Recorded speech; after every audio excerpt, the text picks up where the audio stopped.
How to fix capped dice in Monopoly Go.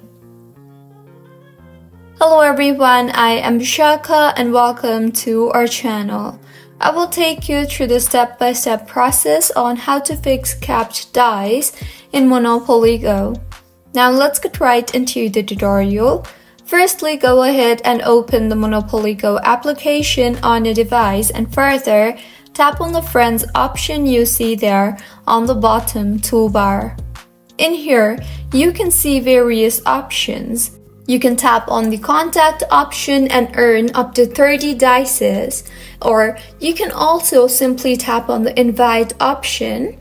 After tapping on Invite, you will come across this page, and you can see that you can earn 20, 60, and even 100 dice.